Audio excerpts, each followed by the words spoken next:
हम देखते हैं ईश्वर जब बच्चों को पैदा करता है, अधिकतर बच्चे रात्रि के समय पैदा होते हैं।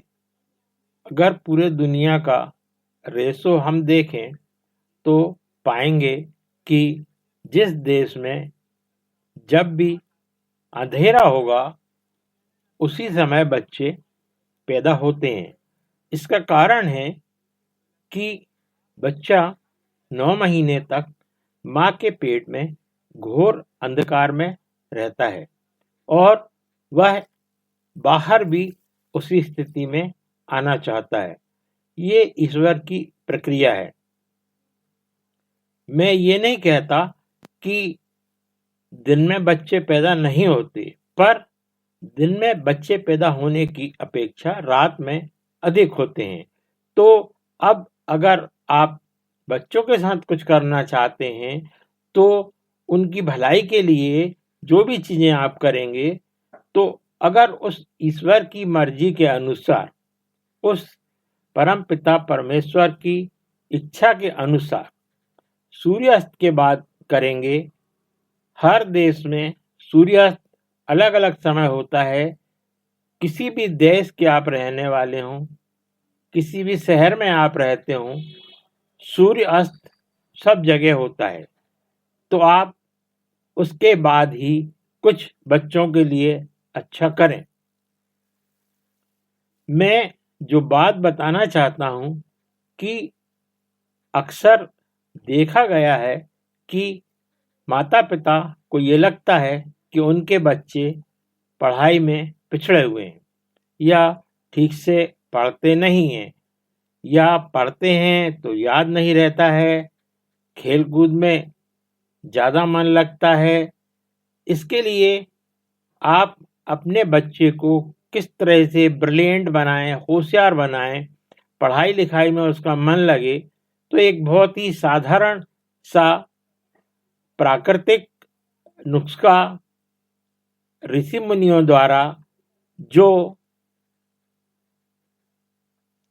गुरुकुल की परंपरा में पहले होता आया है, वही मैं यहाँ पर आपको बता रहा हूँ। आपको करना क्या है कि घर में अगर सरस्वती जी की फोटो हो, ठीक है, अगर नहीं हो तो एक छोटा चित्र, जितना छोटा आप रख सकें या जितना बड़ा आप रख सकें, आप चित्र रखें। और हर एक घर में पूजा स्थल तो होता ही है, उसी पूजा स्थल में वो रखें। उसके बाद आप अपनी पूजा जिस तरह से करते हैं वो करते रहें, पर एक अपने बच्चे की पढ़ाई में ध्यान लगने के लिए आप एक विशेष प्रकार की क्रिया को करेंगे। उसके लिए आप ये करें कि आपके आंगन में लगी हुई तुलसी से 5 पत्ते आप तोड़ें।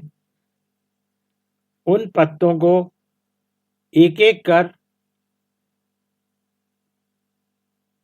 सरस्वती जी को अर्पित करें और हिंदी में ही बोलें, माँ सरस्वती, ये आपको मेरे पुत्र पुत्री, भाई बहन या जिसकी भी तरफ से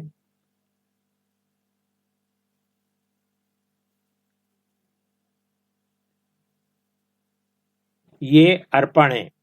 उसके बाद आप 5 मिनट बैठे रहें, फिर एक अगरबत्ती जलाएं, थोड़ा सा जल लें, उस जल में साफ जल हो, तांबे के बर्तन में हो, वो 5 पत्तियां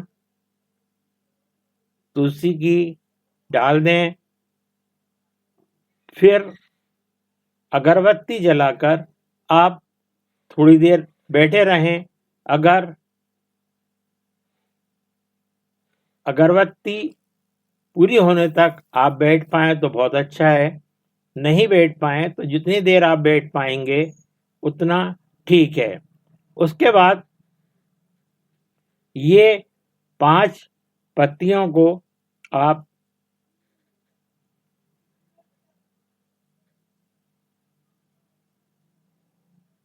पीतल के बर्तन में से निकालकर अपने बेटे को या बेटी को या जिसको आप चाहते हैं कि वो पढ़ने लिखने में तेज हो जाए, उसका मन लगने लगे, आप रोज ये क्रिया लगातार करते रहें 3 महीने तक। और ये जो तुलसी की पत्तियां हैं, इनमें आप थोड़ी सी मिश्री इसके साथ देकर अपने बच्चे को खिला दें और उसको बताना कुछ भी नहीं है। साधारण जैसे प्रसाद होता है, अगर आप चाहें तो प्रसाद में भी रखकर ये दे सकते हैं। इससे उसकी स्मरण शक्ति भी तेज हो जाएगी, उसका मन भी लगने लगेगा और वह पढ़ाई में अव्वल भी हो जाएगा। ऐसा आप थोड़े दिन जब करना शुरू करेंगे तो आप देखेंगे कि आपको स्वयं ही फायदा दिखाई देने लगा है।